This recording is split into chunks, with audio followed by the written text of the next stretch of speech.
Well, it's October 11th today, and we had our first person turn in their 200,000 steps for the day. That means that that person is walking about 20,000 steps a day, or 10 miles per day. Now, this lady, she's in her late 60s. She's been doing our Walktober for many years, and she's always turning in her form anywhere between October 10th and October 15th.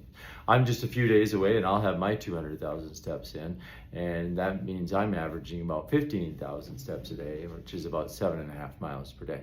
And we actually have people in our office that say that, well, it's really impossible to get that many steps, that they just couldn't do it. And yet there are people doing it all the time. So what is the difference between the people that can't do it and the people that can do it?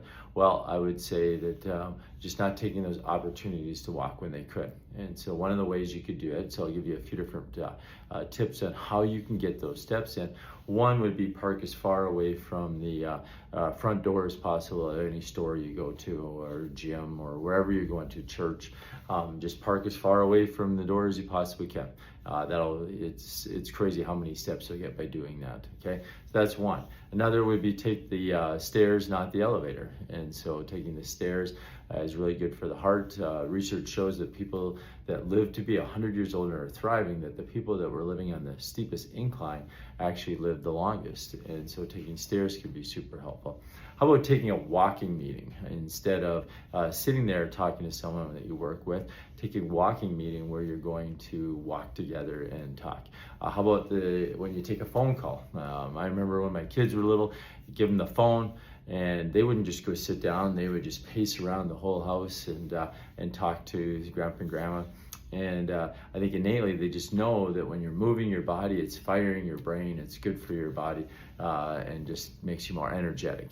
Another, I tell people all the time, is why not drink as much water as you can? Because if you're drinking lots of water, and really as much water as you're supposed to, which some people would say half your body weight in ounces, but if you drink that amount of water, you're gonna have to get up and go to the bathroom a lot. So a lot of the times people are like, well, I get 3-4 hours into working at the computer, I'm just kind of buried in my work, I get lost in my work. Well, if you're drinking enough water, you're not gonna sit there for 3 to 4 hours. You're gonna have to get up and go to the bathroom lots. And so that's another way to get those steps. And so what I'd like to challenge you on is find an opportunity, find ways that you can walk more.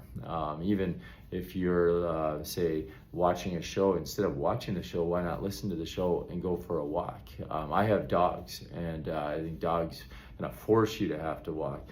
But taking your dogs for a walk is a really good thing to do. And when I'm out walking, I'm either listening to a podcast, I might be listening to a sermon, and again, I might be watching a show, or not really watching it, but listening to a show.